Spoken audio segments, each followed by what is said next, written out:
ancien reporter photographe, ancien navigateur, ancien distillateur de plantes à parfum et historien des croisières Citroën et écrivain de temps en temps.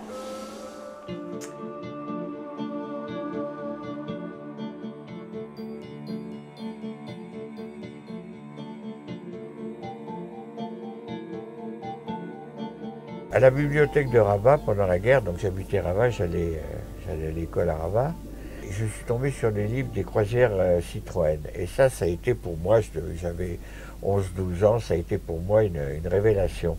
Et je rêvais de ces autochenilles qui traversaient l'Himalaya, le désert, qui étaient absolument extraordinaires. Et puis, bon, j'ai fait tout à fait autre chose, j'ai navigué, j'ai eu une vie aussi d'aventure, mais dans un autre domaine. Et puis, un jour, peut-être, oui, facilement 50 ans après, c'était en 80, oui, c'est ça, non, 30 ans après. En 81, nous roulions avec ma femme en voiture, on traversait un petit village près de Périgueux, et tout d'un coup, j'ai vu dans un enclos de ferrailleurs, une autochenille comme celle dont j'avais rêvé, comme celle dont j'avais vu les photos sur les livres. Là, j'ai poussé un hurlement.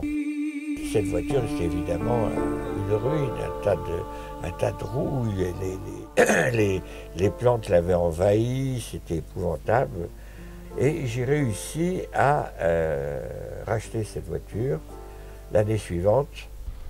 Et j'ai restauré cette voiture, non pas départ de la croisière jaune, mais retour de la croisière jaune, c'est-à-dire avec l'usure, avec les accros, avec... quand on la voit, on a vraiment l'impression que le mécanicien vient de descendre, vient de s'arrêter, il y a un peu de poussière. Moi j'ai horreur des voitures anciennes qui sont tellement bien restaurées qu'elles sont, comment dire, plus belles que quand elles sortaient de l'usine.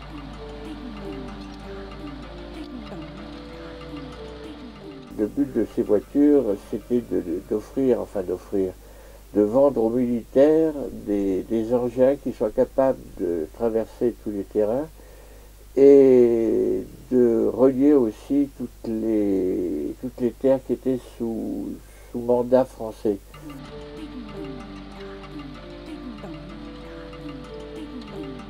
En réalité, ces voyages étaient des voyages absolument publicitaires. Mais Citroën avait l'excellente idée de joindre aux voitures et aux mécaniciens un cinéaste, un peintre, un archéologue, un ethnologue. Il était très adroit, le peintre qui s'appelait Yakovlev, et il rajoutait toujours des médailles aux généraux chinois, des médailles qu'ils n'avaient pas. Et les Chinois étaient très très fiers de pouvoir. Ils disaient, mais j'ai pas cette médaille. Il dit, oui, mais vous allez l'avoir très vite avec les mérites, avec le talent, le courage que vous avez. Donc ils arrivaient à avoir des autorisations de passage. Et puis quand tout ça ne réussissait pas, il fallait que Citroën paye une espèce comment dire, pas de taxe, mais de rançon. Au départ, la croisière jaune devait partir de Beyrouth, aller jusqu'à Pékin et redescendre le long de la côte jusqu'en Indochine, et ensuite revenir par le sud de l'Inde et revenir sur Beyrouth après avoir fait un tour complet.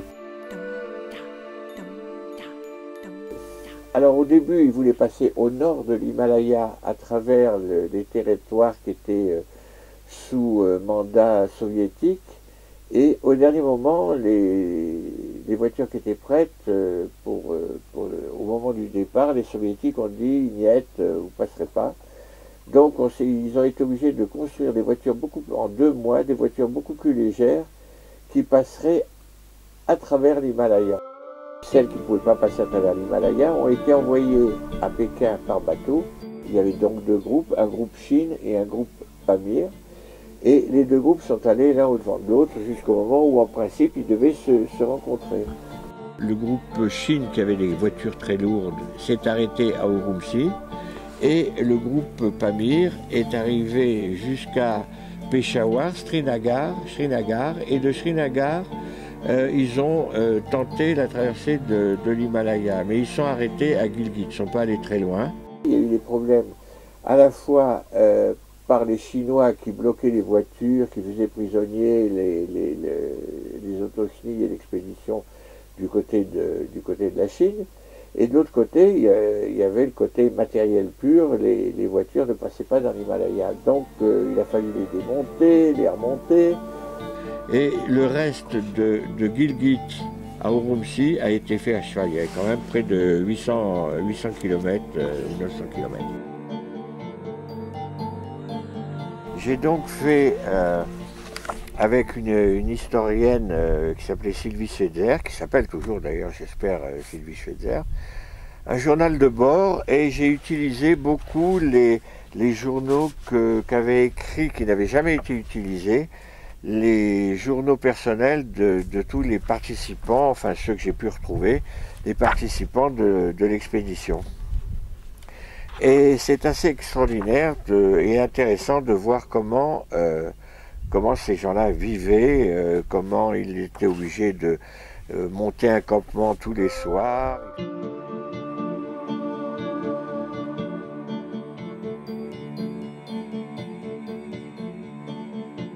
D'avoir beaucoup fouillé dans les affaires, dans les archives des croisières, d'avoir donc restauré une voiture et d'avoir écrit 4 livres m'ont amené à faire des expositions. Et on a fait par exemple, en particulier, une exposition sur l'histoire de l'Himalaya et du Tibet. Et alors évidemment, il y avait Alexandra David-Néel, l'exploratrice française. Il y avait même Tintin au Tibet. Et nous avons eu la visite du Dalai Lama. Sa sainteté donc est arrivée à poser quelques questions pour savoir comment ça s'était passé, comment j'avais récupéré la voiture. Il est très sympa. Je ne sais pas ce qu'il fume, mais il se marre tout le temps.